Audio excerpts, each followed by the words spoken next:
વંદે ગુજરાત.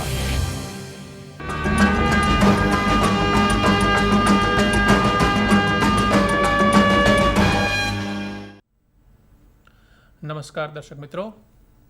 નિયામક શ્રી આયુષની કચેરી, આરોગ્ય અને પરિવાર કલ્યાણ વિભાગ તથા બાયઝેકના સહયોગથી સેટકોમના પ્લેટફોર્મ પર વંદે ગુજરાત ચેનલ અંતર્ગત આયુષ વ્યાખ્યાનમાળાના આ કાર્યક્રમમાં આપ સૌનું હાર્દિક સ્વાગત છે. દર્શક મિત્રો, આયુષ વ્યાખ્યાનમાળાનો આજનો આ 171મો મણકો. આજે બુધવારનો દિવસ. આજનો દિવસ એટલે કે સારવારનો માનવીય અભિગમ ધરાવતી ચિકિત્સા પદ્ધતિ એટલે કે હોમિયોપેથિક ચિકિત્સા પદ્ધતિ વિશે વાત કરવાનો દિવસ. દર્શક મિત્રો, આપણે કાર્યક્રમની શરૂઆત કરીએ તે પૂર્વે પરંપરા અનુસાર પરમ કૃપાળુ પરમાત્માને પ્રાર્થના કરીએ.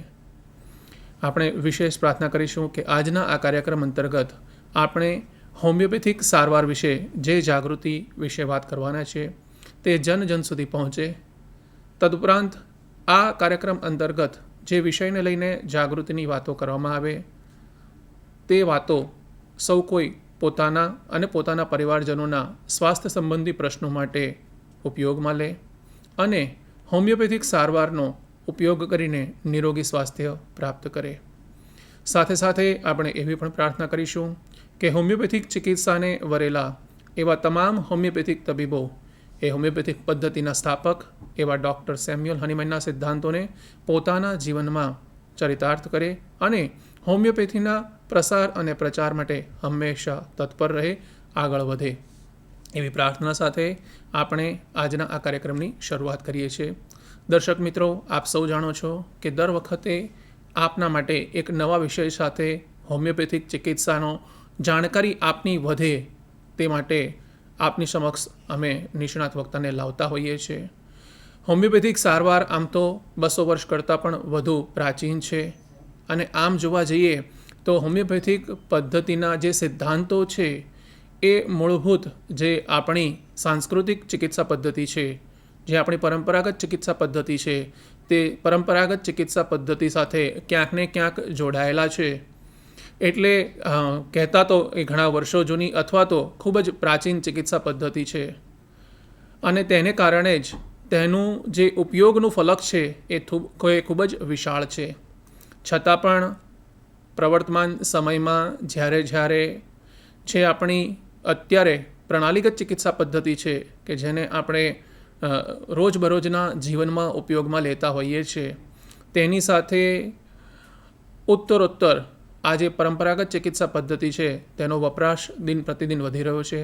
લોકોમાં આ અંગે જાગૃતતા આવી રહી છે અને લોકો આ પ્રકારની ચિકિત્સા પદ્ધતિ માટે વધુને વધુ રસ દાખવતા થયા છે.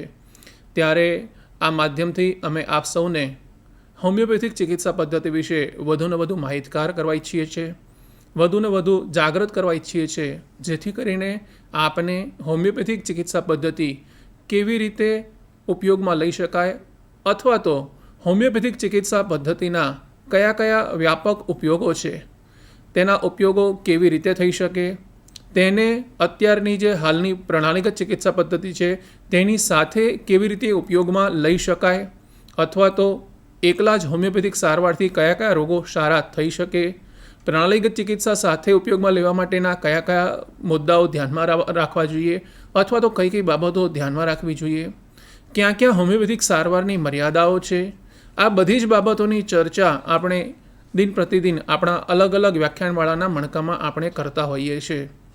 અને આ જાગૃતિ કાર્યક્રમનો હેતુ એ જ છે કે આ પ્રકારની વાતો દ્વારા આપને પણ ખ્યાલ આવે કે હોમિયોપેથિક ચિકિત્સા પદ્ધતિ છે તેના આટલા ઉપયોગો છે, આટલી પરિસ્થિતિમાં તેને આપ સંકલન સાથે પ્રણાલીગત ચિકિત્સા સાથે ઉપયોગ કરી શકો છો અથવા તો આ પ્રકારની તકલીફો માટે હોમિયોપેથિક પોતે સ્વતંત્ર રીતે કામ કરવા માટે સક્ષમ છે.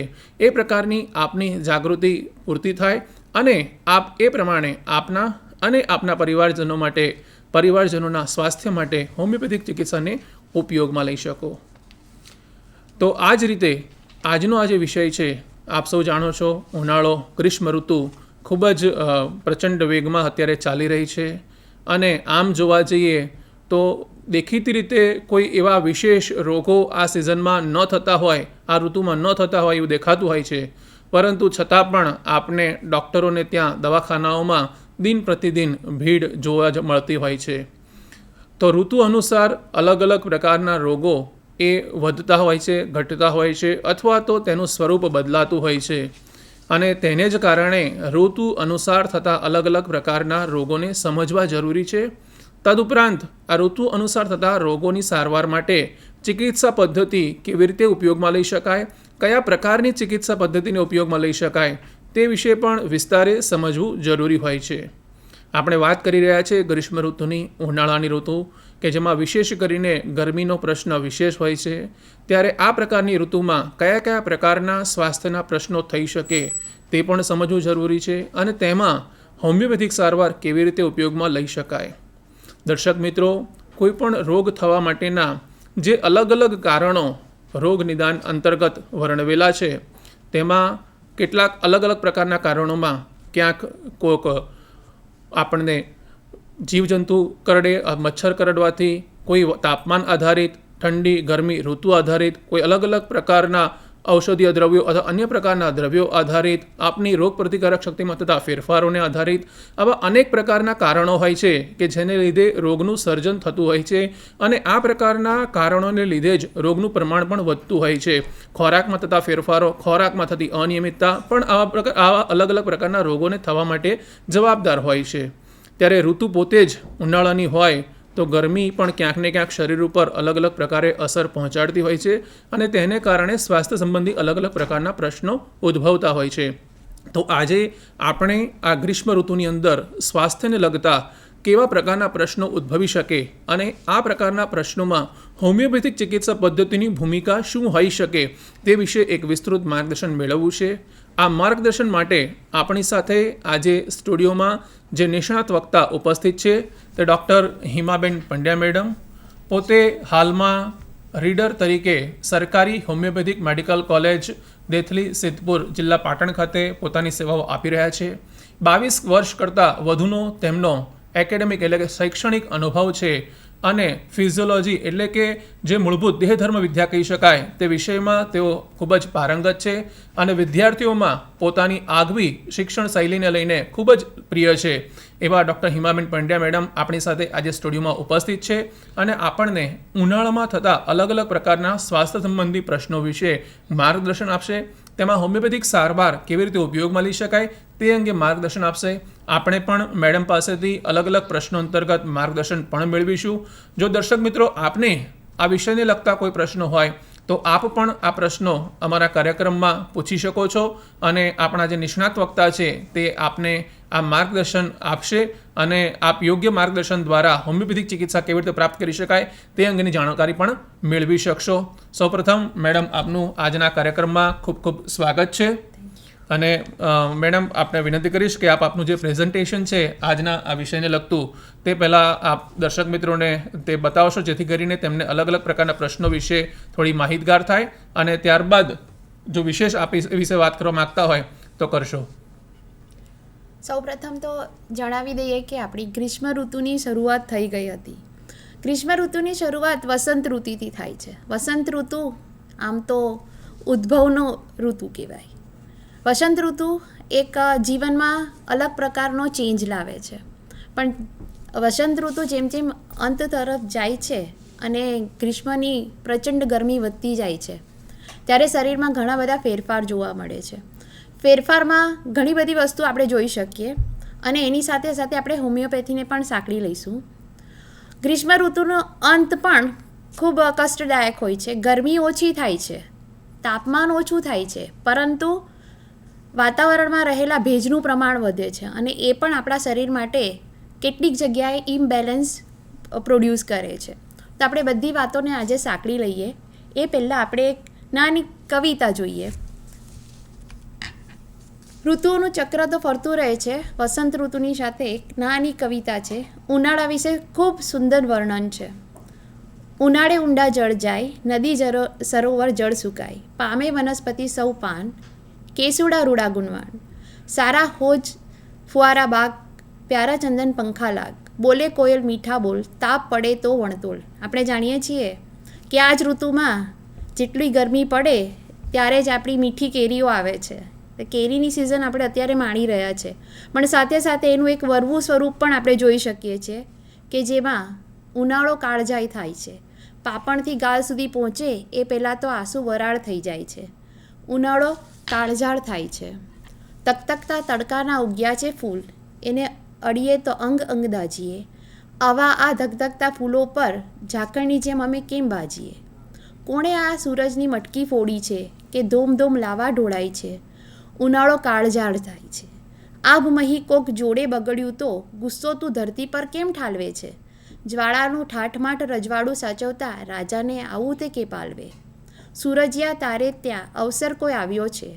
આ બાખું ગીત તારા ગાય છે. ઉનાળો કાળઝાળ થાય છે.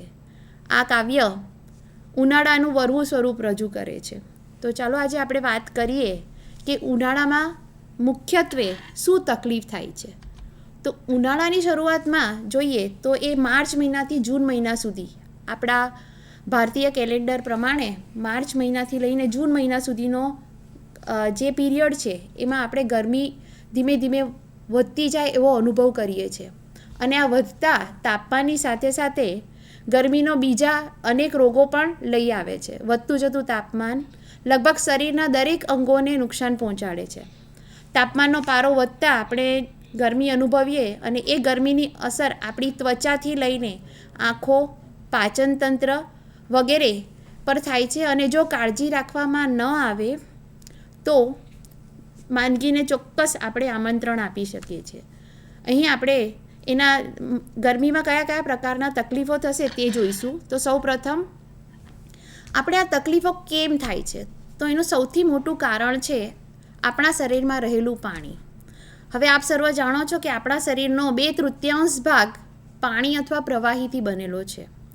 અને એ પ્રવાહી આપણા શરીરમાં લોહી સ્વરૂપે રહેલું છે, તેમજ શરીરના દરેક અંગોમાં કોઈને કોઈ સ્વરૂપમાં રહેલું છે.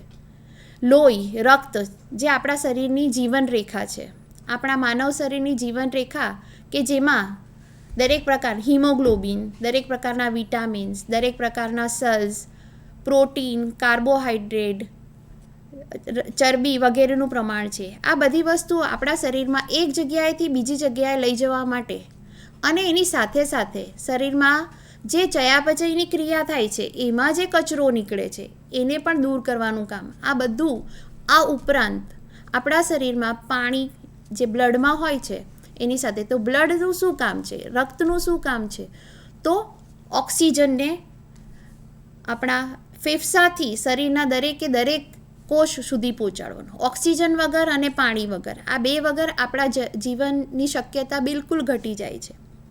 તો આપણે આ બધી વસ્તુના વહન માટે પાણી જરૂરી છે. બીજું કે આપણા શરીરમાં ચયાપચયની પ્રક્રિયા બાદ જે કચરો બને છે, જેને આપણે ટોક્સિન્સ કહીએ છીએ, હાનિકારક પદાર્થો છે, એ પણ પેશાબ વાટે બહાર નીકળે છે. જો એક જ વસ્તુ કે પાણીનું પ્રમાણ થોડું પણ ઓછું થાય તો આ બધા જ કાર્યોમાં ક્યાં ને ક્યાં ગડબડ શરૂ થઈ જાય છે. સામાન્ય રીતે પ્રવાહી છે તો એને વહન શક્તિ ઓછી થઈ જાય, અને વહન શક્તિ ઓછી થાય તો આપણે આગળ જણાવ્યા મુજબ જે પોષક તત્વો છે, ઓક્સિજન છે, આ બધાનું વહન ઓછું થઈ જાય અને આપણા શરીરના અલગ અલગ તંત્રોમાં ખામી ઊભી થઈ શકે છે. પાણી માત્ર ન્યુટ્રિશન કે નથી, એની સાથે સાથે ઘણા બધા ઇલેક્ટ્રોલાઇટ જેવી રીતે સોડિયમ, પોટેશિયમ જે આપણા બોડીના, આપણા શરીરના ખૂબ ઉપયોગી દ્રવ્યો છે. સોડિયમ અને પોટેશિયમ આપણા શરીરના મસલ્સ, સ્નાયુ અને નર્વ્સના ફંક્શન માટે ખૂબ જરૂરી છે. અને જો પાણીનું પ્રમાણ ઓછું થાય, જેને આપણે સાદી ભાષામાં નિર્જલીકરણ કહીએ અથવા ડિહાઇડ્રેશન જો થાય તો આ બધું સંતુલન જળવાતું નથી. અને જો નહીં જળવાય તો સામાન્ય રીતે બ્લડનું પીએચ એટલે એસિડ બેઝ બેલેન્સ, જેના ઉપર આપણા શરીરના કાર્યો આધારિત છે. મસલ્સ, સ્નાયુઓ કામ કરવાના ઓછા થઈ જાય. નર્વ્સનું કામ, નર્વ્સ એટલે ચેતાઓ જે આપણા શરીરમાં દરેક ભાગમાંથી સંદેશો વહન કરે છે મગજ સુધી, અને મગજ એ સંદેશાનું ઇન્ટરપ્રિટેશન કરીને દરેક અંગોને એ પ્રમાણે માહિતી આપે છે કાર્ય કરવા માટે. તો આ સંતુલન પણ ખોરવાઈ જશે. અને એના કારણે વ્યક્તિને ધીમે ધીમે કાર્યક્ષમતા ઓછી થવા માંડે. કાર્યક્ષમતા ઓછી થવાથી થાક લાગે. થાક લાગવું એ ક્યારે અનુભવાય કે જ્યારે માત્ર 1% પાણીની કમી થાય. 1% પાણીની કમી તમને થાક વર્તી શકે છે, અને એ જો 5% સુધી પહોંચી જાય તો શરીરની નસો ખેંચવામાં આવે છે. ખેંચાવ એટલે તમને તમારા સ્નાયુઓમાં ખેંચાવ અનુભવાય છે, તમારા સ્ટેમિનામાં ઘટાડો થવા લાગે છે, અને આ ઘટાડો જો 10% સુધી પહોંચે તો એની અસર તમારા મગજ પર પણ થવા માંડે છે. અને સામાન્ય રીતે કેવી રીતે અનુભવાય તો એ અસ્પષ્ટ દેખાવું, ભ્રમ થવો, કન્ફ્યુઝન થવી, અને શરીરના કાર્યો નિયંત્રિત ન થતાં આ વસ્તુ કદાચ મૃત્યુ તરફ પણ જઈ શકે છે. તો એટલા માટે આપણા શરીરમાં મગજની અંદર હાઇપોથેલેમસ નામનું એક ભાગ છે કે જે આપણા શરીરમાં પાણીનું સંતુલન જાળવવાનું કામ કરે છે. જ્યારે પણ પાણીની કમી શરીરમાં વર્તાય છે તો આપણા શરીરમાં અલગ અલગ જગ્યાએ રહેલા ઓસ્મોરિસેપ્ટર્સ, એ ઓસ્મોરિસેપ્ટર્સને ઉત્તેજિત કરવામાં આવે. આ રિસેપ્ટર્સ એ સંદેશા વહન કરે છે ચેતા દ્વારા હાઇપોથેલેમસ સુધી, અને હાઇપોથેલેમસની અંદર જ તરસ લાગવા માટેનું એક કેન્દ્ર હોય છે. એટલે જ્યારે પણ પાણીની કમી વર્તાય તો હાઇપોથેલેમસને ઉત્તેજિત કરવામાં આવે, અને એ હાઇપોથેલેમસમાં રહેલું તરસ લાગવાનું કેન્દ્ર સ્ટિમ્યુલેટ થઈ જાય છે. અને એ સ્ટિમ્યુલેટ થાય, એ ઉત્તેજિત થાય એટલે આપણા શરીરમાં વ્યક્તિને તરસ લાગે છે. તરસ લાગે એ શેના માટે લાગે તો વ્યક્તિ પાણી પીવા માટે પ્રેરાય છે, અને જે પાણીની કમી ઓછી થતી હતી, કમી લાગતી હતી, એનું સંતુલન ફરીથી જળવાય છે. તો અંતરે આ મિકેનિઝમ વિકસિત થાય છે. હવે જ્યારે સૂર્યની ગરમી વધે છે ત્યારે આમાં પણ થોડો ગડબડ શરૂ થઈ જાય છે. જેવી રીતે તાપમાન વધે અને સાથે ગરમીમાં ભેજનું પ્રમાણ પણ વધે છે. હવે આપણા શરીરમાં જે ગરમી વધતી જાય છે વાતાવરણને કારણે, આમ જોઈએ તો માનવ શરીર એક હોમિયોથર્મિક એનિમલ કહેવાય છે. માનવો એ હોમિયોથર્મિક એનિમલ. હોમિયોથર્મિક એનિમલ એટલે શું? હોમિયોથર્મિક એનિમલ એટલે કે ભલે આજુબાજુનું માનવ શરીરની આજુબાજુનું વાતાવરણમાં ગરમીનું પ્રમાણ વધે કે ઘટે, એની અસર માનવ શરીરના અંદરના રહેલા તાપમાનમાં વર્તી શકાતી નથી. કારણ કે માનવનું આંતરિક, જેને આપણે કોર ટેમ્પરેચર કહીએ છીએ, એ કોર ટેમ્પરેચર હંમેશા એક નોર્મલ રેન્જ પર જળવાય છે, એક કોન્સ્ટન્ટ જળવાય છે. અને કોન્સ્ટન્ટ જળવાવાને કારણે જ આંતરિક જે હોમિયોસ્ટેસિસ છે, આંતરિક ફંક્શન છે, કાર્યો છે, તે જળવાય છે. કારણ કે આપણા શરીરના દરેક કાર્ય એક પર્ટિક્યુલર, એક ચોક્કસ પ્રમાણે પીએચ, પ્રેશર અને ટેમ્પરેચર પર જળવાયેલા છે. એટલે આંતરિક તાપમાન, આંતરિક પ્રેશર, આંતરિક વાતાવરણ હંમેશા એક સરખું જળવાવું જોઈએ. અને માનવ શરીરની એ લાક્ષણિકતા છે કે માનવ શરીર પોતાનું આંતરિક તાપમાન હંમેશા જાળવી શકે છે. અને એ જાળવવાના કામ માટે પણ અત્યારે જેમ વાત કરી કે હાઇપોથેલેમસ, જે મગજનો એક ખરેખર બહુ વધારે ઇમ્પોર્ટન્ટ પાર્ટ છે, કે ત્યાં આ તાપમાન સંતુલન કરવાનું કેન્દ્ર આવેલું હોય છે, જેની અંદર હીટ લોસ અને હીટ ગેઇન સેન્ટર હોય. હવે જ્યારે ગરમી બહાર વધે છે તો આપણા શરીર ઉપર, ત્વચાની ઉપર અને ઘણા બધા મ્યુકસ મેમ્બ્રેન ઉપર રિસેપ્ટર્સ હોય છે, હીટ રિસેપ્ટર્સ. આ જે હીટ રિસેપ્ટર્સ હોય, આ ગરમીને નો મેસેજ આપણા બ્રેઇન સુધી પહોંચાડે છે, હાઇપોથેલેમસ સુધી પહોંચાડે છે. અને હાઇપોથેલેમસ શરીરનું તાપમાન ન વધી જાય એ માટેની પ્રોસેસ ચાલુ કરી દે. કેવી રીતે? તો હાઇપોથેલેમસ સૌ પ્રથમ શરીરના પેરિફેરલ, પરિઘ વિસ્તારમાં રહેલી જે નાની નાની કેશવાહિનીઓ છે, નાની નાની લોહીની નળીઓ છે, એને ડાયલેટ કરી દે છે. બીજી વસ્તુ, આપણા શરીરમાં ત્વચામાં આવેલી સ્વેટ ગ્રંથિઓ, પ્રસ્વેદ ગ્રંથિઓ, એનું પણ ડાયલેટેશન કરશે. તો એના કારણે શરીરની અંદર વધી રહેલી ગરમી છે તે આ બ્લડ દ્વારા, સ્વેટ ગ્રંથિઓ દ્વારા બહાર ફેંકાશે પરસેવાના સ્વરૂપે. અને પરસેવો થવો ખૂબ જરૂરી છે, જેનાથી આપણું શરીરનું તાપમાન વધી રહ્યું હશે તે પાછું નોર્મલ જળવાશે. તો આ આંતરિક તાપમાન ન વધે તેને નોર્મલ કરવા માટે, એને સામાન્ય કરવા માટે એક આંતરિક વ્યવસ્થા પરસેવાથી ઠંડી કરવાની વ્યવસ્થા આપણા બોડીમાં છે જ. બીજી વસ્તુ કે પરસેવાથી સાથે સાથે પ્રવાહીની ખોટ પણ આપણા શરીરમાં થાય છે. તો એ ટાઈમે આપણને તરસ પણ એટલી લાગે છે. આપણે ગરમીમાં અનુભવીએ છીએ કે આપણે પસીનો વધારે થાય, પરસેવો વધારે થાય, સાથે સાથે નોર્મલી એક નોર્મલ હેલ્ધી પર્સનને, એક સ્વસ્થ માણસને તરસ પણ વધારે લાગે છે. તો સાથે સાથે પ્રવાહીનું પ્રમાણ પણ જળવાતું રહે છે. અને પ્રવાહીનું પ્રમાણ જળવાય તો સોડિયમ તથા અન્ય ઇલેક્ટ્રોલાઇટની ખોટ પણ નહીં આવે. પણ જો આ પ્રમાણ ન જાળવવામાં આવે, જો તરસ છીપવામાં ન આવે તો અનેક સમસ્યાઓ ઊભી થઈ શકે છે. આ તો થઈ પાણીની વાત. અને બીજી કે સૂર્ય ઉનાળાની ઋતુમાં ખાસ કરીને ભારતમાં સૂર્યના કિરણો સીધા પડે છે અને સીધા કિરણો ગરમી વધારે ઉત્પન્ન કરે છે. બીજી વસ્તુ કે સૂર્યના અલ્ટ્રાવાયોલેટ રેઝ કે જેની આપણા શરીરની ત્વચા ઉપર ખૂબ હાનિકારક ઇફેક્ટ રહી છે. જનરલી આપણા શરીરમાં મેલેનિન નામનું પિગમેન્ટ ત્વચાની અંદર હોય છે જે આપણને અલ્ટ્રાવાયોલેટ રેઝથી બચાવે છે. અને ત્વચાની ઉપર રહેલું કેરેટીન પ્રોટીન પણ આપણને અલ્ટ્રાવાયોલેટ રેઝથી બચાવે છે. પરંતુ અલ્ટ્રાવાયોલેટ રેઝનું પ્રમાણ જો વધારે પડતું એક્સપોઝ કરવામાં આવે તો સામાન્ય રીતે ત્વચા કાળી પડવાથી, જેને આપણે સન ટેન કહીએ છીએ, ત્યાંથી લઈને ત્વચાના કેન્સર સુધીની તકલીફો થઈ શકે છે.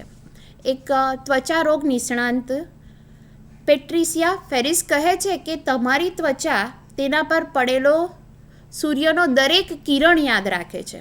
એનું કહેવું છે ક્યારે ને ક્યારે તમે આ તાપ અને ગરમી કે સૂર્યપ્રકાશને એક્સપોઝ કરો છો, એ ક્યારે ને ક્યારે તમારી ત્વચા દ્વારા એનું મેનિફેસ્ટેશન બહાર આપે જ છે. તો આપણે ઘણા બધી કાળજી લેવાની પણ જરૂર છે. સામાન્ય રીતે આપણે ઘણી કાળજીઓ લઈએ છીએ. જેવી રીતે ગરમીનું પ્રમાણ વધ્યું છે હાલના દિવસોમાં, પોલ્યુશનને કારણે પણ ગરમી વધી છે. આ બધાની ઇફેક્ટ સૌથી પહેલી આપણી ત્વચા પર પડે છે. તો ત્વચાના રક્ષણ માટે આપણે બને ત્યાં સુધી, અને સરકાર દ્વારા પણ વારંવાર આપણને ચેતવણી આપવામાં આવે છે, yellow alert, red alert, orange alert. તો એનું આપણે એ વિશે જાણવું જોઈએ. યલો એલર્ટ એટલે કે સામાન્ય ગરમી રહેશે, ઓરેન્જ એલર્ટ મીન્સ વધારે રહેશે, અને રેડ એલર્ટ મીન્સ બિલકુલ કામ નહીં હોય તો બહાર નહીં નીકળવું. જનરલી ગાઈડલાઇનમાં કહેવામાં આવે છે કે 12 થી 4 વચ્ચે જો કામ નહીં હોય તો બહાર નીકળવું નહીં. એનું કારણ છે આ ટાઈમે સૂર્યના કિરણો સીધા હોય, અલ્ટ્રાવાયોલેટ રેઝની પણ ઇફેક્ટ વધુ હોય છે અને એના કારણે ત્વચાને નુકસાન થઈ શકે છે. નુકસાનમાં શું થઈ શકે? તો પહેલાં તો ત્વચા ફક્ત કાળી થશે, ધીમે ધીમે એના પ્રોટીન અને એમાં રહેલી પ્રસ્વેદ ગ્રંથિઓને પણ નુકસાન થશે અને આગળ જતાં ત્વચાના કેન્સર સુધીની પણ તકલીફો થઈ શકે છે. અને બીજી તકલીફો સામાન્ય જોઈએ ઉનાળામાં જોવા મળતી કે ગરમીની નાની નાની ફોડકીઓથી જે ત્વચા લાલ થઈ જાય છે, શુષ્ક થઈ જાય છે અને પરસેવો લાગવાથી એ ફોડકીઓમાં બળતરા પણ થાય છે. બીજી સામાન્ય રીતે જોવા મળતી તકલીફ છે અળાઈ, મિલિરિયા રૂબ્રા. જે પ્રસ્વેદ ગ્રંથિઓ, જે પરસેવાની જે ગ્રંથિઓ છે એ વધુ પડતું કામ કરે છે તો એ વધારે પડતી ડાયલેટ થઈ જાય છે. પણ જો તમે બહાર નીકળો છો તો પોલ્યુશનને કારણે અથવા વાતાવરણમાં રહેલા ઘણા બધા પાર્ટિકલ્સને કારણે એની નળીઓ અવરોધાય છે અને એ અવરોધને કારણે એની અંદર ઇન્ફેક્શન પ્રોડ્યુસ થાય છે અને એ ઇન્ફેક્શન સામાન્ય ખજવાળથી લઈને ખૂબ મોટું સ્વરૂપ લઈ શકે છે. તો અળાઈ એ બહુ જ કોમન, બહુ જ સામાન્ય રીતે જોવા મળતી તકલીફ છે. ત્રીજું કે આપણા શરીરના ફક્ત ત્વચા નહીં, ઘણા બધા મ્યુકસ મેમ્બ્રેન્સ છે. જેવી રીતે આપણી આંખ એની ઉપર કેરેટીનનું લેયર નથી, જે આંખનો ભાગ છે એ પણ એક પ્રકારની ત્વચા જ છે, પણ એની ઉપર પ્રોટેક્ટિવ લેયર નથી. તો એના કારણે, ગરમીને કારણે જો લાંબા ગાળા સુધી યુવી રેઝને એક્સપોઝ કરવામાં આવે તો એ આપણા આંખના લેન્સને પણ નુકસાન પહોંચાડી શકે છે. એમાં ઓપેસિટી પ્રોડ્યુસ કરી શકે, જે મોતિયામાં પરિવર્તિત થઈ શકે છે. બીજું ફોટો એજિંગ એટલે ત્વચા વૃદ્ધ દેખાવી. પાણીનું પ્રમાણ ઘટી જાય તો ત્વચા નોર્મલી પણ શુષ્ક અને ખરબચડી થવા માંડે. અને આ વસ્તુ સામાન્ય રીતે આપણને ઉનાળામાં વધુ જોવા મળે છે. તો પાણીનું પ્રમાણ ન જળવાય અને સૂર્યની ગરમીનો વધારે પડતો સંપર્ક થાય તો આ ફોટો એજિંગ, જે વૃદ્ધત્વના ચિહ્નો, જેવી રીતે વૃદ્ધ અવસ્થામાં સ્કિન નોર્મલી સામાન્ય રીતે શુષ્ક અને ખરબચડી થઈ જાય, એવું જ એક યંગ પર્સનમાં પણ જોવા મળી શકે છે. તો અને ત્વચાનો કલર પણ, રંગ પણ ઝાંખો થવા માંડે છે. આગળ જતાં જોઈએ તો વધારે એક્સપોઝ કરવામાં આવે અલ્ટ્રાવાયોલેટ રેઝ અથવા ગરમી તો સન બર્ન્સ થઈ શકે. બર્ન્સ મીન્સ ચામડી બળી જાય એવી બળતરા થાય છે, જેને ઇરિદિમા પણ કહી શકાય છે.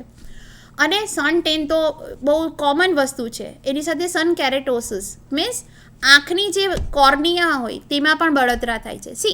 આ બધી જ વસ્તુ ક્યાં ને ક્યાં જોડાયેલી છે પાણીની કમી સાથે. તો એક સૌથી ઇમ્પોર્ટન્ટ વસ્તુ જાળવણી કરવાની રહે છે ઉનાળાની દરમિયાન, એ તમારા શરીરની અંદર પાણીનું પ્રમાણ અથવા સંતુલન જાળવવું. તમને ભલે પાણીની તરસ લાગે કે નહીં લાગે, તમને તમારી ધ્યાનની બહાર પાણી શરીરની બહાર નીકળી જાય છે ઘણી બધી રીતે.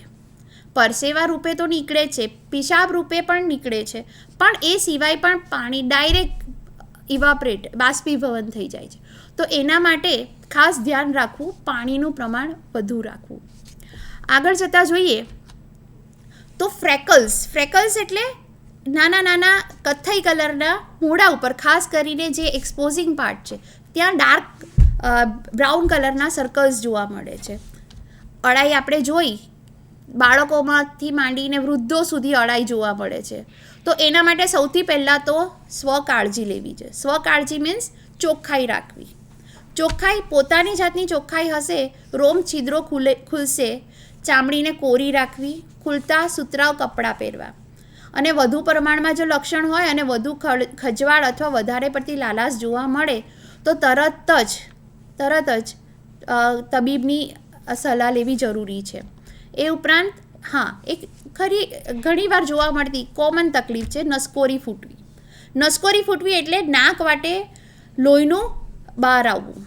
હવે જનરલી નસકોરી ફૂટવામાં ઘણીવાર શું થાય છે કે નસકોરી ફૂટે, થોડી વાર સુધી બ્લડ બહાર આવે છે, લોહી બહાર આવે છે, બંધ થઈ જાય છે. તો ઘણા બધા કોમન ઘરે જ બેઠા સારવાર કરી શકે છે. કેવી રીતે કરી શકાય? તો એક વસ્તુ, દર્દીને સીધા બેસાડવું અને માથું સહેજ આગળ નમાવી એના નાકને 15-20 મિનિટ સુધી દબાવી રાખવું અને દર્દીને સીધા બેસવા માટે કહેવું. અને બને ત્યાં સુધી એના માથા ઉપર ઠંડક, કોઈ પણ આઈસ અપ્લાય કરી શકાય. જો આ રીતે કરવા છતાં પણ 15-20 મિનિટ બાદ લોહીનું પ્રમાણ વધતું જાય અથવા લોહી વહેવાનું ચાલુ જ રહે તો પેશન્ટને તરત જ હોસ્પિટલમાં સારવાર માટે ખસેડવું. એના માટે જો હોસ્પિટલમાં ખસેડવા માટે એક તો 15-20 મિનિટ સુધી રક્તસ્રાવ ચાલુ રહે અને વારંવાર નસકોરી ફૂટતી હોય તો આવા કેસમાં પણ હોસ્પિટલમાં જવું હિતાવહ છે. એના માટે હોસ્પિટલમાં જઈને એને આ પ્રાથમિક સારવાર બાદ દવાઓ આપવામાં આવે છે.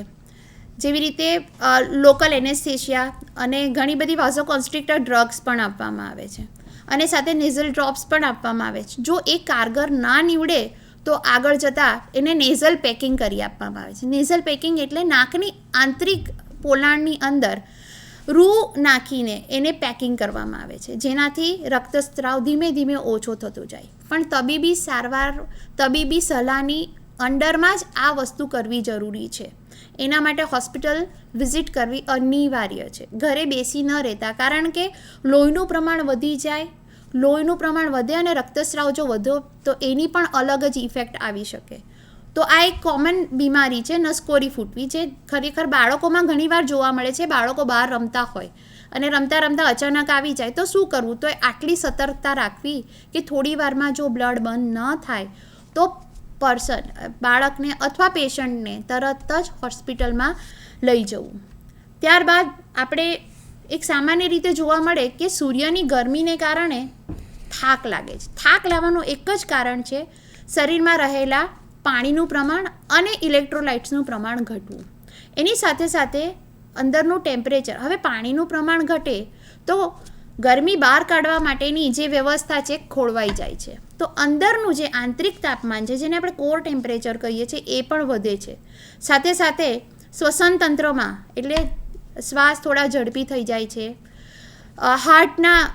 હાર્ટબીટ વધી જાય છે, પલ્સ રેટ વધી જાય છે, અને સાથે સાથે પર્સનમાં એનર્જીનું લેવલ ઓછું થતું જાય. એનર્જી મીન્સ શક્તિનું પ્રમાણ ઓછું, થાક અનુભવે છે, સ્નાયુઓની નબળાઈ આવે છે, અને આ જો વધારે પડતું થાય તો કદાચ ચક્કર પણ આવી જાય છે. આ થાકને જો પ્રોપર પ્રમાણમાં જો એને પ્રોપર ટ્રીટમેન્ટ કે સારવાર ન આપવામાં આવે તો એ હીટ સ્ટ્રોક, જેને આપણે લૂ કહીએ છીએ, ત્યાં સુધી પહોંચી શકે છે.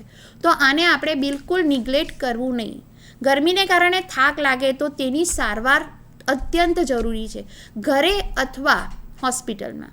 તો ઘરે સારવાર કેવી રીતે કરી શકાય? તો ઘરે સારવાર કરવા માટે પહેલાં તો પર્સનને સીધો સુવડાવી દેવો, હાથ પગ થોડા ઊંચા કરવા, અને શરીરને ઠંડુ કરવા માટેના બધા પ્રયાસો કરવા. ઠંડુ પાણી શરીર પર અપ્લાય કરવું, પંખો અથવા એસી ચાલુ કરવું, અને ભરપૂર માત્રામાં એને પ્રવાહી આપવું, જેના કારણે તેના શરીરમાં રહેલી તકલીફો, જે એને થાક લાગે છે, એમાં એ થોડો રિવાઈવ થઈ શકે. હજુ આગળ જતાં જોઈએ, જો થાકને જો બરાબર કરેક્ટ ન કરવામાં આવે તો એની સાથે સાથે એના સ્નાયુઓમાં નબળાઈ મીન્સ સ્નાયુની અંદર પાણીનું પ્રમાણ ઘટી જાય તો એનું સંકોચન વધી જાય અને એને ક્રેમ્પ્સ આવે છે. ક્રેમ્પ્સ એટલે આપણે કહીએ છીએ ગોટલા ચડી જવા. તો એ ક્રેમ્પ્સને કારણે પણ એ પોતાના કાર્ય બરાબર નહીં કરી શકે. આ એક પ્રકારનું હાઈ એલર્ટ છે કે તમને આગળ જતાં બીજી તકલીફો થઈ શકે છે. તો વારંવાર ક્રેમ્પ્સ આવવા સ્નાયુઓમાં એ ઇન્ડિકેટ કરે છે કે તમારા શરીરમાં પાણીનું પ્રમાણ ખૂબ ઓછું થઈ રહ્યું છે. હવે જો આ થકાવટ અને ક્રેમ્પ્સ જો પ્રોપરલી મેનેજ કરવામાં ન આવે તો પર્સનને હીટ સ્ટ્રોક થઈ શકે છે, અને હીટ સ્ટ્રોક મીન્સ લૂ લાગવી. લૂ ક્યારે લાગે? ગરમીને તો આપણે એક્સપોઝ કરીએ જ છીએ, પણ જો એ ગરમીને એક્સપોઝ કર્યા પછી પાણીનું પ્રમાણ ઘટી જાય ને આંતરિક તાપમાન સતત વધતું જ રહે તો હાઇપોથેલેમસ અને મગજ પણ થોડું કામ કરવામાં ગડબડ કરવા માંડે. તો સંતુલન જળવાતું નથી. તાપમાનનું સંતુલન અને પ્રવાહીનું સંતુલન બિલકુલ અવ્યવસ્થિત થઈ જાય છે. એના કારણે અંદરનું તાપમાન વધતું રહે. તો અને અંદરનું તાપમાન જે નોર્મલી આંતરિક તાપમાન આપણું જે કોર ટેમ્પરેચર છે, નોર્મલી 37 ડિગ્રીની આસપાસ રહી છે, 37 ડિગ્રી સેલ્સિયસ. પણ હીટ સ્ટ્રોકમાં એ 40 ડિગ્રીની ઉપર જાય છે. એટલે એક ખૂબ જ એલર્ટિંગ સિચ્યુએશન આવે છે કે તમારે આની સારવાર માટે તો તરત એલર્ટ થઈ જવું જોઈએ. અને એ એલર્ટ થાય તો કેવી રીતે ખબર પડે? તો ઉપર જોયા મુજબ થાક લાગવો, અશક્તિ લાગવી, ક્રેમ્પ્સ આવવા, અને આગળ જતાં ચક્કર આવવાનું શરૂ થઈ જાય, વિઝનમાં તકલીફ થાય, દ્રષ્ટિમાં ભ્રમ થવા માંડે, બેભાન થવાના એવું લાગે, અને સાથે સાથે માથાનો અસહ્ય દુખાવો અને શરીરમાં ખૂબ ગરમીનો અનુભવ થાય તો સમજી લેવું કે લૂ લાગી છે. હીટ ક્રેમ્પ્સ અને સનસ્ટ્રોકની શરૂઆત થઈ ગઈ છે. સનસ્ટ્રોક એટલે આપણે જેને લૂ લાગીએ, વધારે પડતું ગરમીમાં ફરવાથી થાક તો લાગે જ, ક્રેમ્પ્સ તો આવે જ, પણ લૂ લાગે. અને મોટી વ્યક્તિઓમાં અને નાના બાળકોમાં આ વસ્તુ ખૂબ ઝડપથી તીવ્ર રૂપ ધારણ કરી શકે છે. લૂ લાગવાથી શરીરનું તાપમાન નિયંત્રિત થતું નથી. જેમ આપણે કહ્યું કે અંદરનું તાપમાન વધતું ગયું, પ્રવાહી અને તાપમાનનું સંતુલન ખોળવાઈ ગયું, મગજ પણ કામ કરવાનું થોડું ઓછું કરી નાખે છે. અને પ્રવાહીનું સંતુલન નહીં જળવાય, ગરમી બહાર ફેંકાઈ નથી શકતી, કારણ કે પરસેવો બંધ થઈ જાય છે. અને પરસેવો બંધ થયો તો અંદરનું તાપમાન વધતું રહે છે, અને 40 ડિગ્રીની ઉપર ગયું તો તાવ, માથું દુખવું, થાક લાગવો, પલ્સ, સનબર્ન, ત્વચા એકદમ કોરી અને બિલકુલ ડ્રાય થઈ જવી અને ગરમ થવી જાય, અને માથાનો અસહ્ય દુખાવો થાય છે. આગળ જતાં વ્યક્તિને ઉલટી પણ થઈ શકે છે. પેશન્ટ અથવા વ્યક્તિ મૂંઝવણ અનુભવે, શું કરવું કંઈ ખબર નહીં પડે, કન્ફ્યુઝ થઈ જાય, ભ્રમ જેવી અને બેભાન થઈ જાય છે. તો આવી કન્ડિશનમાં શું કરવું? જો લાગે કે લૂની શરૂઆત છે તો તરત જ એની માટેની સારવાર ઘરેથી શરૂ કરી દો. સૌથી પહેલાં કસરત કરવાનું ઓછું કરી દો. બીજી વસ્તુ, પુષ્કળ પ્રમાણમાં પાણીનું સેવન ચાલુ કરી દેવું જોઈએ. પાણી એ આપણા શરીરનું અમૃત છે. તરસ લાગે કે નહીં લાગે, આ સિઝનમાં થોડા પ્રમાણમાં પણ થોડું પાણી થોડા ટાઈમે પીતા રહેવું જોઈએ. આ તો થઈ જનરલ વાતો, સામાન્ય વાતો. એની સાથે સાથે શું ટાળવું જોઈએ? જેવી રીતે આલ્કોહોલ અને કાર્બોનેટેડ પીણા, જે કોલ્ડ ડ્રિંક્સ બહાર મળે છે, આપણે એમ થાય છે કે કોલ્ડ ડ્રિંક્સ પીવાથી મારી તરસ શાંત થશે, તો એ બિલકુલ ખોટી ભ્રમણા છે. એનાથી તમારા શરીરનું આંતરિક સંતુલન તો ખોરવાય છે, તરસ વધુ લાગે છે. બીજી વસ્તુ કે આ દરમિયાન તળેલો ખોરાક, જે ચરબીવાળો ખોરાક હોય એ ઓછો. કોફી અને ચાનું સેવન ઓછું કરવું જોઈએ. કોફી અને ચા એક પ્રકારના ડાયુરેટિક્સ છે. કોફી અને ચાથી સેવન વધારે કરવાથી આપણી કિડનીનું ફંક્શન વધે છે. કિડનીનું ફંક્શન એટલે કિડની આપણા શરીરમાંથી જે હાનિકારક તત્વો છે એને પ્રવાહી વાટે બહાર કાઢે છે, પેશાબ વાટે બહાર કાઢે છે. અને બીજી વસ્તુ, સાથે સાથે આ પેશાબમાં આપણે પાણીનું પ્રમાણ પણ બહાર નીકળે છે. કોફી અને ચા એ ડાયુરેટિક્સ છે. કોફી અને ચા પીવાથી શું થાય? તો કિડનીનું ફંક્શન વધે, પેશાબ બનવાની પ્રક્રિયા વધે અને પેશાબ વધારે થાય, અને એના કારણે શરીરમાં પાણીની કમી વર્તાઈ શકે છે. તો ચા કોફીનું સેવન ઓછું અથવા બંધ કરી દેવું જોઈએ. વાસી ફળો અને શાકભાજીનું પણ સેવન ટાળવું જોઈએ, કારણ કે આ દરમિયાન અપચો, ક્યાં તો ઝાડા થવા, ઉલટી થવી, એ વસ્તુ આ વાસી ફળ અને શાકભાજીને કારણે વધારે પડતી થઈ શકે છે. ખાવામાં પણ થોડો કંટ્રોલ રાખવો. અતિશય ખાવું નહીં મીન્સ ખાવાનું પ્રમાણમાં ખાવું જોઈએ.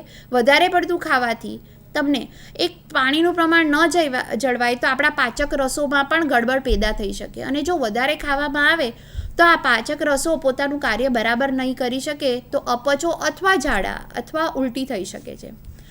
વધુ પડતા ધૂમ્રપાન કે આલ્કોહોલ આપણા શરીરને નુકસાન પહોંચાડી શકે છે. એ તો ઇન જનરલ કોઈ પણ રોગમાં આપણે એ વસ્તુ ધ્યાનમાં રાખવી જોઈએ. ત્વચા ભેજવાળી રાખવા માટે પુષ્કળ પ્રમાણમાં ત્વચા ભેજવાળી રહેવી જરૂરી છે, કારણ કે ત્વચા ઉપર સૌથી પહેલી અસર ગરમીની થાય છે, અને ગરમીથી સામાન્ય ખજવાળથી લઈને ત્વચાના કેન્સર સુધી થઈ શકે. તો ભેજવાળી રાખવા માટે, મોઇસ્ટ રાખવા માટે પુષ્કળ પ્રમાણમાં પ્રવાહી જરૂરી છે. આ સિમ્ટમ્સ જોઈ શકીએ છીએ ધીમે ધીમે કે હીટ સ્ટ્રોક થાય છે. હીટ સ્ટ્રોક એટલે લૂ લાગે. શરૂઆતમાં ખબર નથી પડતી, પણ પોતે જ અંદરથી ધીમે ધીમે કન્ફ્યુઝન થાય, ચક્કર આવે છે, થાક લાગે છે, હવે કંઈ થઈ નહીં શકે, અને બોડીનું ઇન્ટરનલ ટેમ્પરેચર વધી ગયું એવું લાગે, તો તરત જ સારવાર માટે ધ્યાન રાખવું. હીટ એક્ઝોશન એટલે થાક લાગવો અને લૂ લાગવી, આ બેમાં થોડો ડિફરન્સ છે. થાક લાગવામાં શું થાય? તો પુષ્કળ પ્રમાણમાં પ્રવાહી બહાર નીકળે છે, પરસેવો વધે છે. પણ જ્યારે લૂ લાગે છે ત્યારે શરીરમાં પરસેવો બિલકુલ બંધ થઈ જાય છે. કારણ કે લૂ ક્યારે લાગે?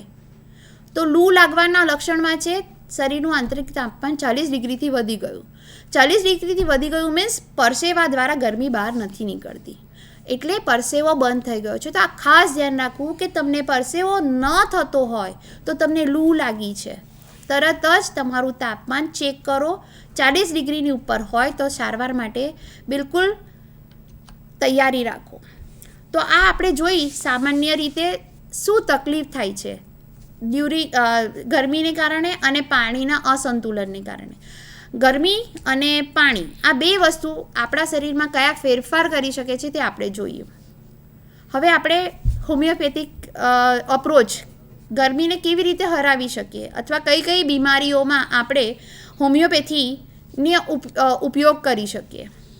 તો સામાન્ય રીતે આપણે જોયું તો ગરમીને કારણે થાક લાગે છે, જેને આપણે હીટ એક્ઝોશન કરીએ છીએ. હીટ એક્ઝોશન એ શરૂઆત છે, જેમાં એન્ટીમક્રૂડ, જેલ્સેમિયમ, નેટ્રમ કાર્બ, સેલેનિયમ, લેકેસિસ, નક્સ મોસ્ટાટા, વેરેટ્રમ, મેગ્નેશિયમ ફોસ, આ બધી જે દવાઓ છે હોમિયોપેથિક દવા, એ દર્દીના લક્ષણો અને પ્રકૃતિ મુજબ આપવામાં આવે છે. આ ઇન જનરલ વપરાતી દવાઓ છે, જે દરેક વ્યક્તિના લક્ષણ. ફોર એક્ઝામ્પલ જેલ્સેમિયમ, પેશન્ટ આવે છે અને કહે છે કે મને ઊંઘ જેવું જ આવે છે, બિલકુલ થાક લાગે છે, ડલનેસ, ડિઝીનેસ, ડ્રાઉઝીનેસ લાગે છે, તો જેલ્સિયમ આપી શકાય. વેરેટ્રમાબ કે વધારે પડતું પ્રવાહી ઓછું થઈ જાય શરીરમાં અને ઘણો બધો પરસેવો થયા પછી તો પેશન્ટ આવીને કે બહુ પરસેવો થયો એના પછી મને આ વસ્તુ લાગે છે, તો વેરેટ્રમાબ. એવી રીતે લૂ લાગવાની તકલીફમાં ગ્લોનોઇન એકદમ અક્સિર ઇલાજ કહી શકાય. ગ્લોનોઇન એટલે લૂ લાગવામાં ખાસ કરીને આંતરિક તાપમાન વધી ગયું અને સિવિયર ખૂબ ભયંકર પ્રકારનો માથાનો દુખાવો થાય છે અને સાથે સાથે બ્લડ પ્રેશર પણ વધી જાય છે. તો આવી કન્ડિશનમાં ગ્લોનોઇન, બેલાડોના, લેકેસિસ, એમાઇલ નાઇટ્રિકમ, નેટ્રમ કાર્બ આ જે દવાઓ છે કે જે આપણને લૂની કન્ડિશનમાં ખૂબ અક્સિર સાબિત થઈ શકે એવી છે. હીટ ક્રેમ્પ્સ, સ્નાયુઓની બીમારી, ક્રેમ્પ્સ આવવા, તો એમાં કોલોસિન્થ, ક્યુપ્રમ મેટાલિકમ, જેલ્સેમિયમ, બેલાડોના, નેટ્રમ્યુ, ચાઇના આ બધી દવાઓ જેની મુખ્યત્વે અસર આપણા સ્નાયુઓ ઉપર છે. આ સ્નાયુઓને રિલેક્સ થવામાં મદદ કરે છે અને હીટ ક્રેમ્પ્સને રિલીફમાં મદદ કરી શકે. શરીર પર થતી નાની ફોડકીઓ, તેમાં કાલી, બાઇક્રિકોમ, લીડમપાલ વગેરે જેવી દવાઓ ખૂબ અક્ષી રીતે કામ કરે છે. અળાઈ ખૂબ સામાન્ય તકલીફ છે, જેમાં એકોનાઇટ, બ્રાયોનિયા, જેબોરેન્ડી, એમોનિયમ મ્યુર, આર્સેનિકા, માલ્બમ, લીડમ, સિઝિઝિયમ એટલે જાંબુમાંથી બનતી દવા. અને કુદરતે આપણને તકલીફ સાથે એની એની ઉપચાર પણ આપ્યો જ છે. જેવી રીતે સિઝિઝિયમ એટલે જાંબુ. અળાઈની તકલીફ હોય એમણે હોમિયોપેથિક દવા સિઝિઝિયમ ખાય એની સાથે જાંબુનું પ્રમાણ પણ વધારી દે તો એના શરીરમાં ચોક્કસ ફેરફાર થશે અને અળાઈની તકલીફમાંથી રાહત રહેશે. અર્ટિકા યુરેન્સ કાંટા જેવું ભોકાય, અને અળાઈની તકલીફ જેને થતી હોય એને ખબર છે ખૂબ જ બળતરા થાય અને અંદર સૂળ ભોકાતા હોય એવી સેન્સેશન આવે છે. એવી રીતે એપિસ અને રસ્ટ્રોક્સ આ બધી દવાઓ ખૂબ જ પ્રચલિત છે અને ખૂબ જ અક્સિર છે. સાથે સાથે જો આંખ પર અસર થઈ હોય અને ઝાંખું દેખાવા માંડે અને મોતિયાની અસર જેવું લાગે તો એના માટે પલ્સેટિલા, નેટ્રમ્યુર કે યુફ્રેશિયા ખૂબ જ સારી દવાઓ છે. હીટ સિન્કોપ એટલે બેભાન થઈ જવું, એવું લાગે છે કે પેશન્ટને કે બેભાન થવાની તૈયારી છે અથવા એ પ્રકારનું કોઈ સેન્સેશન આવે તો જેલ્સિયમ, મેકોનાઇટ, એન્ટીક્રૂડ, લેકેસિસ, નક્સ વોમિકા જેવી દવાઓ યુઝ કરી શકાય. ફ્રેકલ્સ સામાન્ય રીતે પિગમેન્ટેશન થઈ શકે અને ખાસ કરીને આપણા ચીકના પ્રમાણમાં, ગાલના ઉપર તો લાઇકોપોડિયમ, ફોસ્ફરસ, એન્ટીક્રૂડ દવાઓ ખૂબ સારું કામ કરે છે. સોર કેરેટાઇટિસ મીન્સ કોર્નિયાની જે આંખનો જે સફેદ ભાગ છે એની બિલકુલ શુષ્ક થઈ જવું, એના કારણે ખજવાળ આવે તો એમાં એકોનાઇટ, બેલાડોના, કાલી, બાઇક્રોમ, મર્કોર ખૂબ રાહત આપી શકે છે. ઇન જનરલ ગરમીથી થતી કોઈ પણ તકલીફ હોય તો એકોનાઇટ, બેલાડોના, ફોસ્ફરસ, પલ્સેટિલા વગેરે દવાઓ ખૂબ સારી રીતે કામ કરી શકે છે. સનબર્ન્સ થાય, ત્વચા સૂકી પડી જાય, બળતરા થાય, કેન્થારીસ, અર્ટિકા યુરેન્સ, કોસ્ટિકમ, એલોવેરા તો પ્રચલિત છે. આપણે ઇન્ડિયન સિસ્ટમ ઓફ મેડિસિનમાં પણ જોઈએ કે એલોવેરા કોઈ પણ બળતરાવાળી કન્ડિશન હોય, એ દાજવાથી થતી હોય કે ગરમીથી થતી હોય, એલોવેરા તમે લોકલી પણ અપ્લાય કરી શકો છો. ઉનાળામાં થતી પાચનની તકલીફો જેવી રીતે ડિસ્પેપ્સિયા કે અપચો થાય તો તેમાં બ્રાયોનિયા, લાઇકોપોડિયમ, એન્ટીક્રૂડ જેવી રીતે આપણે અથાણું ખાવાથી તકલીફ થાય. ઘણાને ઉનાળામાં થોડું અથાણું ખાઈ લે તો એમને થાય કે મને એસિડિટી થાય છે, તો એન્ટીમનીક્રૂડ એ ખૂબ અક્સિર ઇલાજ છે.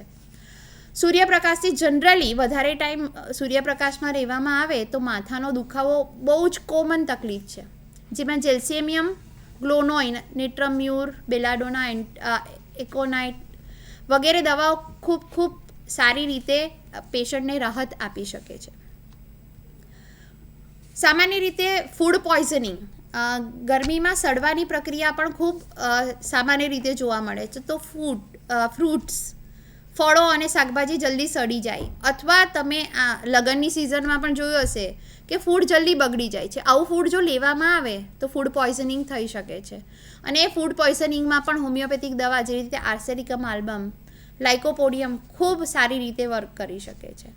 સાથે સાથે ગરમીને કારણે થતા ઝાડા, ગરમીને કારણે શું થાય તો બોડીમાં આપણા શરીરની જે પાચનતંત્ર છે એની સંકોચનની પ્રક્રિયા પણ વધી જાય અને એ સંકોચનની પ્રક્રિયાને કારણે ઝાડા અને ઉલટી પણ થઈ શકે. તો નાના બાળકોમાં આ વસ્તુ ખાસ જોવા મળે છે. જો ઠંડા પીણા બાદ જો ઝાડા થતા હોય તો કાર્બોવેજ, વેરેટ્રમાલ્બ, નક્સ વોમિકા, નસ મોસ્ટાટા, નેટ્રમ ફોસ અને દરેક વખતે દર વર્ષે ઉનાળામાં ઝાડા થતા જ હોય તો એવા બાળકો અથવા વ્યક્તિને આપણે કાલીબાઇક્રોમ એ ખૂબ સારી દવા છે જેનો તબીબી સલાહ લઈને જ ઉપયોગ કરવો. કારણ કે પ્રકૃતિ અને પેશન્ટના કોન્સ્ટિટ્યુશનના હિસાબે આ દવા આપવામાં આવે છે. ઘણા વ્યક્તિઓને જનરલી અસ્થમાની વાત કરીએ તો આપણે ઠંડી વિચારીએ, પણ ઘણા બધા વ્યક્તિઓ એવા છે કે જેમને ગરમીની સિઝનમાં અસ્થમા થાય છે. તો આવા પેશન્ટ માટે આપણે સિપિલિનમ આર્સેનિક ખૂબ સારી દવા છે. ઉનાળામાં શરદી થઈ જાય તેના માટે દલકામારા, જેલ્સેમિયમ અને ખૂબ કોમન તકલીફ છે તળિયામાં બળતરા થવી. તો આવી બળતરા ખાસ કરીને સ્ત્રીઓમાં ખૂબ જોવા મળે છે. તો સલ્ફર વેસ્પા આ દવા ખૂબ અક્ષીર છે. બાળકોમાં જો બરાબર ખાતું નહીં હોય અને વધારે પડતું રમતું હોય તો એવા બાળકોમાં અશક્તિ જોવા મળે તો કોફિયા, મેડોરિનમ જેવી દવાઓ અને નસ્કોરી જેમાં લાઇકોપોડિયમ બ્રાયોનિયા, હેમેમાલિસ આ દવાઓ ખૂબ સારી રીતે વર્ક કરે છે. તો આ જોઈએ આપણે હોમિયોપેથિક અપ્રોચ કે ગરમીની સિઝનમાં થતા વિવિધ પ્રકારના રોગો અને હોમિયોપેથી એમાં કઈ રીતે મદદરૂપ થઈ શકે. ઓકે, ખૂબ જ સુંદર મેડમ. આપે તો ગ્રીષ્મ ઋતુની જે સ્વાસ્થ્ય સંબંધી તકલીફો છે એનું એક ખૂબ જ સુંદર વિહંગાવલોકન કરાવી દીધું અને લગભગ જે મોટાભાગે જોવા મળતી તકલીફો હોય એ તમામનું આપે વિવરણ પણ કરી દીધું અને સાથે સાથે હોમિયોપેથી તેમાં કેવી રીતે ઉપયોગી થઈ શકે તેની પણ એક ઝલક બતાવી દીધી. કેટલાક મેડમ પ્રશ્નો અમારી પાસે જે અલગ અલગ પ્રકારના હોમિયોપેથી વિશેની જાણકારી અંગે આવતા હોય છે એવા થોડાક પ્રશ્નો છે. આમ તો આપે ઘણી બધી વાત આપની જાગૃતિ અંદર કરી દીધી છે, તો એ અંતર્ગત થોડીક વિશેષ માહિતી જો મેડમ આપ આપી શકો તો દર્શકોને પણ ખ્યાલ વિશેષ આવશે. સાથે સાથે દર્શકોને પણ જણાવી દઈએ કે આપને જો આજના વિષયને લગતા કોઈ પ્રશ્ન હોય તો આપના સ્ક્રીન ઉપર ટોલ ફ્રી નંબર દેખાય છે, તે નંબર દ્વારા આપ પ્રશ્ન પૂછી આજના વક્તા પાસેથી માર્ગદર્શન મેળવી શકશો. જ્યાં સુધી કોઈ દર્શક મિત્રો આપને પ્રશ્ન કરે ત્યાં સુધી મેડમ જે પ્રશ્ન આપણી પાસે આવેલા છે તેમાં સૌથી પ્રથમ પ્રશ્ન આપે ખૂબ જ સુંદર અને અગત્યની વાત કરી. જે ગરમીમાં સ્વાસ્થ્ય સંબંધી પ્રશ્ન થાય છે તેમાં બે મુખ્ય કારણોની આપે ચર્ચા કરી. એક તો પાણીની વાત કરી અને બીજું ઇલેક્ટ્રોલાઇટ્સ. આ બે મુખ્ય મુદ્દાની વાત કરી કે જે કોઈ પણ તકલીફ જે થતી હશે તેની પાછળ આ બંને જે મુખ્ય વસ્તુ છે તેમાં ફેરફાર થતો હોય છે અથવા તો તેમાં ક્યાંક ને ક્યાંક તકલીફો ઊભી થતી હોય છે અને પછી સ્વાસ્થ્ય સંબંધી અલગ અલગ પ્રકારના પ્રશ્નો ઊભા થતા હોય છે. તો આપનો મેડમ વિષય પણ ફિઝિયોલોજીનો છે, તો પાણી અને આ જે ઇલેક્ટ્રોલાઇટ છે એની આપણી શરીરમાં જે અગત્યતા છે કે જે ખાસ કરીને આજે ગરમીમાં ખાસ વિશેષ કરીને આરોગ્ય સંબંધી પ્રશ્નો ઊભા કરે છે તે વિશે થોડી વિશેષ વાત કરશો તો દર્શક મિત્રોને ખ્યાલ આવે. પાણી શરીર માટે અમૃત છે. પાણી વગર આપણું શરીર કોઈ પ્રકારનું કાર્ય નહીં કરી શકે. કારણ કે આપણા શરીરનો મોટે ભાગ, આમ કહીએ તો 50-70% ભાગ પાણીનો બનેલો છે. આપણું વજન પણ લગભગ 60% પાણીને કારણે છે. એટલે સમજી શકાય કે પાણીની કેટલી અગત્યતા છે. પાણી સામાન્ય ફક્ત પાણી નથી, એક એવું પ્રવાહી છે કે જે આપણા બોડીમાં ઘણી બધી જગ્યાએ રહ્યું છે. ફોર એક્ઝામ્પલ કે લોહી, રક્ત, એની સાથે સાથે બીજું છે લિમ્ફ, લસિકા તંત્રની અંદર આવેલી લસિકા. એ સિવાય આપણા દરેક કોષોની અંદર પણ પાણી છે, કોષોની આસપાસ પણ પાણી છે. જો પાણીનું પ્રમાણ ન જળવાય અને પાણીની સાથે સાથે એ પાણીની અંદર ઘણા બધા ઇલેક્ટ્રોલાઇટ્સ રહે છે, ખાસ કરીને sodium, potassium, magnesium, calcium, phosphate, sulphate વગેરે. તો આ બધા ઇલેક્ટ્રોલાઇટ્સ જો પાણીનું પ્રમાણ ઘટે કે વધે તો આ ઇલેક્ટ્રોલાઇટના પ્રમાણમાં પણ ચોક્કસ વધારો કે ઘટાડો થઈ શકે. દરેક તત્વનું પોતાનું એક આગવું કામ છે. હવે પાણીનો સૌથી વધારે ઉપયોગ આપણે જોઈ શકીએ તો પાણી આપણા રક્તમાં રહેલું છે. લગભગ 90% રક્તની અંદર 90% પાણી છે અને એ પાણી એટલે પ્લાઝમામાં રહેલું છે. અને આ પ્લાઝમાની અંદર એની અંદર ઘણા બધા વસ્તુ ડિઝોલ્વ થયેલી છે. હવે જો પાણીનું પ્રમાણ ઓછું થઈ જાય તો સૌથી પહેલી તકલીફ શું થાય કે રક્તની પ્રવાહિતતા જળવાતી નથી, તો રક્તનું સર્ક્યુલેશન પણ ધીમું થઈ જાય છે. હવે રક્તનું સર્ક્યુલેશન ધીમું થયું તો રક્તના જેટલા પણ કાર્યો છે તો એમાંનું સૌથી અગત્યનું કાર્ય છે કે રક્તમાં રહેલું હિમોગ્લોબિન જે આ પ્રવાહી સાથે વહન કરે છે, જે આપણા આરબીસીની અંદર આવેલું હોય એનું વહન થતું ઓછું થઈ જાય. ઓછું થઈ મીન્સ સમયની અંદર વહન થતું નથી, ધીમું પડી જાય છે. તો હિમોગ્લોબિનનું કામ શું છે? તો હિમોગ્લોબિનનું કામ છે આપણા શરીરમાં ફેફસામાંથી ઓક્સિજન જે આપણે અંદર લીધો છે એને પોતાની સાથે જોડી શરીરના દરેકે દરેક કોષ સુધી પહોંચાડે. આ ઓક્સિજન શું કામનો છે? તો આપણા શરીરમાં આપણને જે શક્તિની જરૂર પડે છે તો દરેક કોષ એ શક્તિનું પેદાશ કરે છે, પણ ઓક્સિજનની હાજરી અનિવાર્ય છે. તો ઓક્સિજન માટે રક્તનું પરિવહન જરૂરી છે, અને રક્તનું પરિવહન ત્યારે જ જળવાય કે જ્યારે એની અંદર પ્રવાહીનું પ્રમાણ જળવાય.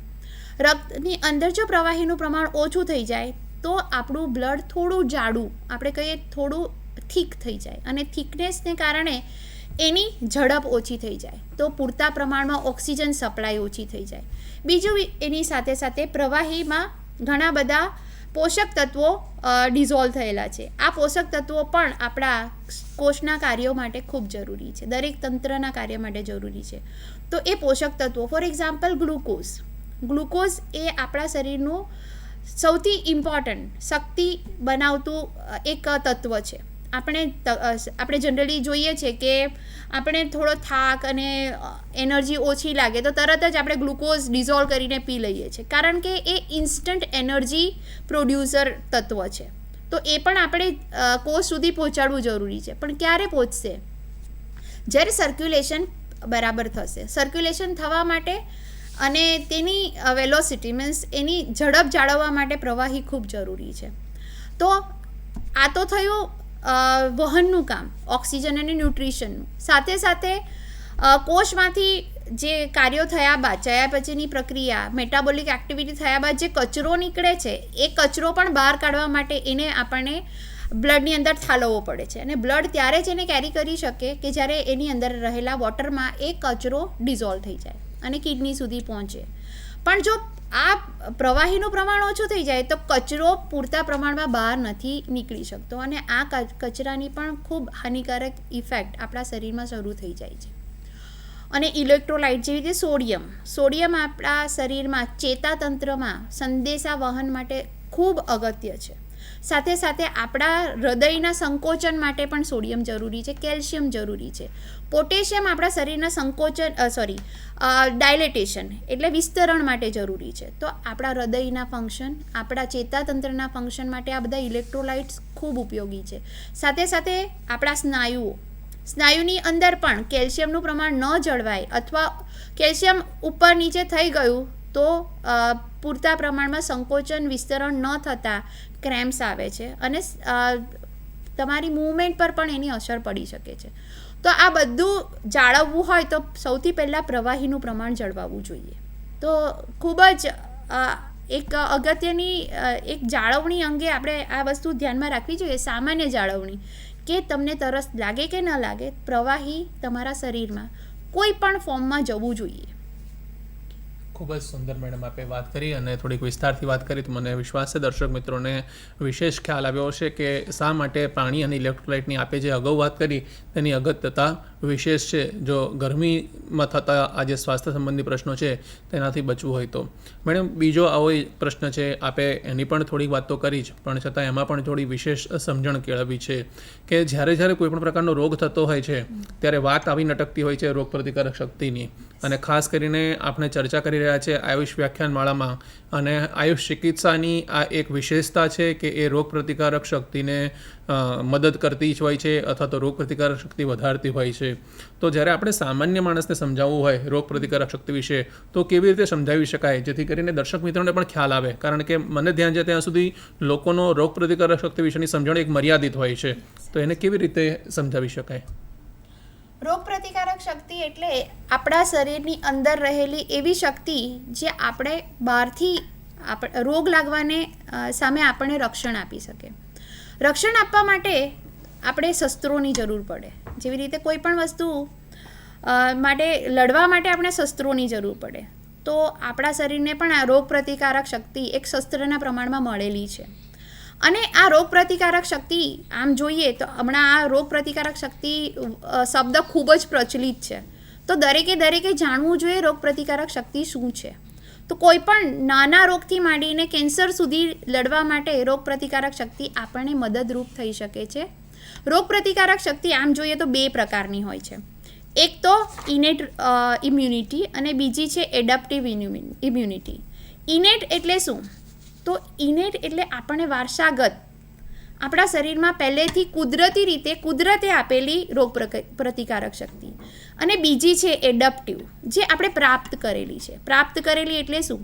કે એકવાર તમને કોઈ રોગ થયો, એ રોગના જે જંતુ અથવા કોઈ પણ પદાર્થ આપણા શરીરમાં અંદર એન્ટર થયા, તો એની સાથે સાથે લડવા માટે એક ચોક્કસ પ્રકારની વ્યવસ્થા ઊભી થાય છે. અને આ વ્યવસ્થા જે રોગ પ્રતિકારક શક્તિના ભાગરૂપે હોય છે એને એડપ્ટિવ ઇમ્યુનિટી કહેવાય. હવે ઇનેટ ઇમ્યુનિટીની વાત કરીએ, કુદરતી રીતે મળેલી ઇમ્યુનિટી, વારસાગત રીતે મળેલી ઇમ્યુનિટી એટલે શું? તો એમાં 2 પ્રકાર હોય છે, ફર્સ્ટ લાઇન ડિફેન્સ અને second line defence. First line defence એટલે શું? તો ફર્સ્ટ લાઇન ડિફેન્સ એટલે આપણા શરીરનું બાહ્ય આવરણ, ત્વચા જ પહેલાં કોઈ પણ વસ્તુને રોકી દે. હવે ત્વચા એટલે ફક્ત બહારનું આવરણ નહીં, પણ આપણા શરીરની અંદર પણ એક આવરણ હોય છે, એને આપણે મ્યુકોઝા કહીએ છીએ. તો આ એક પ્રકારની આંતરિક ત્વચા છે. તો બાહ્ય ત્વચા, આંતરિક ત્વચા, એની અંદર રહેલા ઘણી બધી ગ્રંથિઓ, અને એ ગ્રંથિઓમાંથી ઘણા પ્રકારના સિક્રિશન્સ થાય છે. ફોર એક્ઝામ્પલ, આપણી સામાન્ય પ્રસ્વેદ ગ્રંથિ છે, એની સાથે સાથે બીજી છે સિબેશિયસ ગ્લેન્ડ. સિબેશિયસ ગ્લેન્ડ આપણા શરીરને હંમેશા એક મોઇશ્ચર પ્રોવાઈડ કરે છે. આપણી શરીરની ત્વચાની ઉપર એક પ્રોટીનનું આવરણ પણ છે, જે કોઈ પણ પ્રકારના બેક્ટેરિયા કે વાયરસને અંદર પેસવા નથી દેતો. આમ જોઈએ તો આપણા શરીર ઉપર એટ પ્રેઝન્ટ પણ ઘણા બધા બેક્ટેરિયા વાયરસ ફરતા હશે, પણ આપણી જે ત્વચાની કેપેસિટી છે, રોગ પ્રતિકારક શક્તિનો એક ભાગ રૂપે રહેલી આપણી ત્વચા એને અંદર પેસવા નથી દેતી. જ્યાં સુધી આંતરિક કોઈ ગડબડ ન થાય ત્યાં સુધી આ વસ્તુ એને ત્યાં જ રોકી રાખે છે. તો આ તો થઈ ત્વચા અને ત્વચામાંથી નીકળતી. જેવી રીતે ફોર એક્ઝામ્પલ, સ્ટમક એ આપણી અંદરની, સ્ટમક એટલે જઠર આપણે જેને કહીએ છીએ, જઠરનું જે પોલાણ છે એની અંદરનું જે આવરણ છે એને આપણે મ્યુકોઝા કહીએ છીએ. એની અંદર ઘણી બધી ગ્રંથિઓ આવે છે, જેમાંથી ઘણા બધા પ્રકારના ઉત્સેચકો, જેને આપણે એન્ઝાઇમ્સ કહીએ છીએ, જે પ્રોટિયોલાઇટિક એન્ઝાઇમ છે.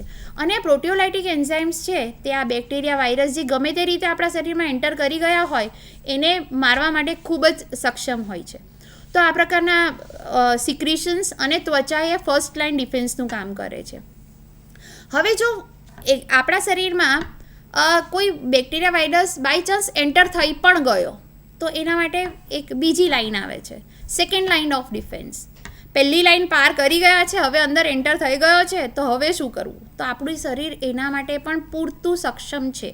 તો એના માટે નંબર 1 થિંગ કે આપણા શરીરમાં એવા કેટલાક સેલ છે કે જે કેટલાક કોષો એવા છે, કેટલાક એવા પ્રકારના લોહીની અંદર જ તત્વો છે કે જે એને તરત જ ગળી જશે, જેને આપણે ફેગોસાઇટિક સેલ્સ કહીએ છીએ. બીજા નેચરલ કિલર સેલ્સ છે. નેચરલ કિલર સેલ્સ છે કે જે બિલકુલ કોઈ પણ પ્રકારનો વાયરસ કે બેક્ટેરિયા કે કોઈ અન્ય એન્ટીજન આપણા શરીરમાં એન્ટર થાય એને તરત જ, ઇવન એ કેન્સરના સેલને પણ કિલ કરી શકે છે. અને એની સાથે સાથે બીજી એક પ્રક્રિયા આપણા શરીરમાં તરત જ શરૂ થઈ જાય છે, જેને આપણે કહીએ છીએ ઇન્ફ્લામેશન.